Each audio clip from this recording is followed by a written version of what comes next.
Hi friends, అందరికీ మహాశివరాత్రి శుభాకాంక్షలు. నేనైతే గుడికి వెళ్ళానండి. ఇక్కడ మాత్రం చాలా జనాలు ఉన్నారు. నేను లైన్లో నిల్చున్నాను. ఎంత టైం పట్టిద్దో ఏమో తెలియదు, చూడాలి. ఒక్కసారి జనాలను చూడండి ఫ్రెండ్స్. స్టార్టింగ్ టెంపుల్ దగ్గర నుంచి ఇటువైపు ఎండింగ్ వరకు ఎంతమంది జనాలు వచ్చారో. గుడికి ఎటు చూసినా జనాలే. అసలు ఎంత టైం పడుతుందో తెలియదు దర్శనానికి. రావి చెట్టు వద్దకైతే వచ్చేసాను మెల్లగా. 30 minutesలో ఆంటీ అయితే పూజ చేసుకుంటుంది. ఆ తర్వాత మనం చేసుకోవాలి. ఆంటీ తర్వాత మనమే. ఇక నేను రావి చెట్టుకి ప్రదక్షిణలు పూర్తి చేసుకున్నాను. ఏం వీడియో తీయాలో తెలియక ఒకటే దగ్గర నిల్చొని వీడియో తీస్తున్నాను.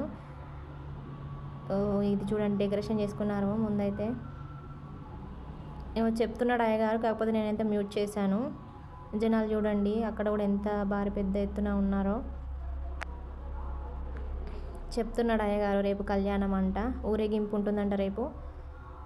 సో మనకి రేపు ఆఫీస్ ఉంది కాబట్టి ఇందులో మనం పాల్గొనలేము.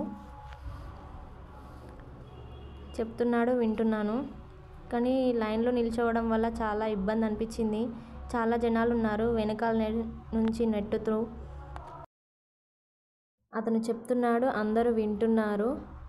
ఎప్పుడు ఏంటిది అని చెప్పి చాలామంది. ఇప్పటికీ 1.5 hour కంప్లీట్ అయింది లైన్లో నిల్చొని. కానీ ఇంతవరకు అయితే దర్శనం కాలేదు. ఇంకా ఎంత టైం పడుతుందో ఏమో తెలీదు. అక్కడున్న భక్తులు అతను చెప్పేది అందరూ వింటున్నారు. రేపు కళ్యాణం గురించి చెప్తున్నాడు. నేను కూడా విన్నాను, కానీ నాకు రేపు కుదరదు వెళ్ళడం. ఇక్కడ చూస్తే నాకు వేములవాడలో చూసినట్టు అనిపించింది. వేములవాడలో ఎంత రద్దీగా ఉంటుందో జనాలు, ఇక్కడ కూడా అలానే ఉంది.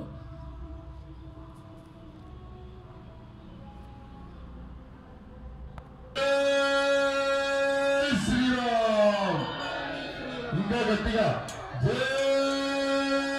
శ్రీరామ్, జై బలే పవన సుత హనుమానికి, జై బలే పవన సుత హనుమానికి, జై బలే గణేష్ మహారాజ్కి, జై బలే.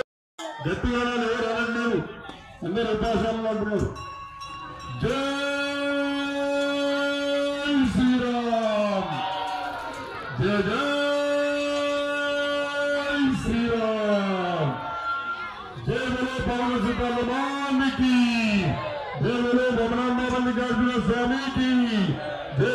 ఉదయం 9:30 కృష్ణాపురం ఎక్స్రోడ్ నుంచి శివాలయం వరకు స్వామివారి పల్లకి సేవ ఉంటుంది. భక్తులందరూ కూడా సతీ సమేతంగా పల్లకి సేవ 9:30 స్వామివారి కళ్యాణ మహోత్సవం కార్యక్రమం స్వామివారి తీర్థ ప్రసాదాలు తీసుకొని స్వామివారి కృతజ్ఞత పాత్రలు పెరగలరని కోరుతున్నాము. భక్తులందరూ కూడా ఇట్టి కార్యక్రమం. టెంపుల్ దగ్గరికి అయితే వచ్చేసానండి. ఇంకో 1.5 hour పట్టేలా ఉంది. ఎటు చూసినా జనాలు తప్ప నాకైతే ఇంకెవరు కనిపించట్లేదు. డీజే ఆపరేటింగ్ సిస్టమ్ వాళ్ళు అక్కడ ఉన్నారు. డీజే ఆపరేటింగ్ సిస్టమ్ వాళ్ళు అయితే మంచి సాంగ్స్ అయితే ఆపరేట్ చేస్తున్నారు. మంగ్లీ సాంగ్స్ అంటే అందరికీ ఇష్టం కదా.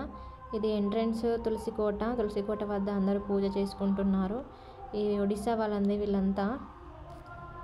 మెట్ల ముందు శివలింగాన్ని అయితే ఇక్కడ ఒకటి పెట్టారండి, బాగుంది చూడడానికి. గుడి మాత్రం చాలా అద్భుతంగా అలంకరించారు. ఎంట్రన్స్లో ఇది కూడా బాగుంది. అందరు జనాలు వెళ్ళిపోతున్నారు దర్శించుకునే వాళ్ళు. మరొకసారి ఈ శివలింగాన్ని చూడండి ఎంత బాగుందో. గుడి మాత్రం చాలా బాగా నచ్చిందండి.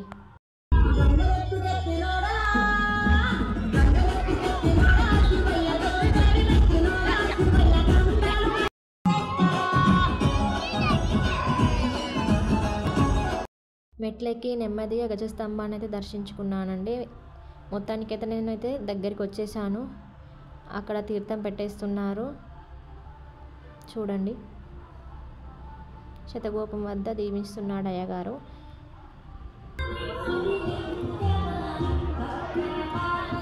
మొత్తానికి అయితే నేను దేవాలయం చేస్తే చాలా బాగుంది. సమయం పట్టింది. ఇది బయట 2 గంటల లైన్లోనే నిల్చొని దేవుని దర్శించుకున్నాను. సో వీడియో తీయడానికి కుదరలేదు. సో కెమెరా అనేది కిందకి పెట్టేశాను. వీడియోస్ తీయొద్దని చెప్పేసి పైన మెన్షన్ చేశారు. సో దాన్ని చూసి కెమెరా కిందకి పెట్టాను. ఇక్కడ జనాలు అయితే ఇంకా వస్తూనే ఉన్నారండి. లైన్లో ఉన్నారు చూడండి, డెకరేషన్ చేశారు అక్కడ. నేనైతే నవగ్రహాలను దర్శించుకున్నాను. ఇక్కడ కూడా చాలా జనాలు ఉన్నారు. ఇక్కడ పక్కన ఇంకో చిన్న గుడి ఉందండి, ఆ గుడికి వెళ్ళాను. అక్కడ కూడా సేమ్ శివాలయం. నాగదేవతల చుట్టూ నాగదేవతలు అండి, నాగదేవతల దగ్గర దర్శించుకున్నాను. ఆంజనేయ స్వామి, శ్రీకృష్ణుడు. సో ఇది అండి ఈరోజు వీడియో. నచ్చితే లైక్ చేయండి, షేర్ చేయండి, సబ్స్క్రైబ్ చేయండి. నేనైతే వీడియోనైతే తీసాను, లాస్ట్కు శివుణ్ణి చూడండి. Boy friends.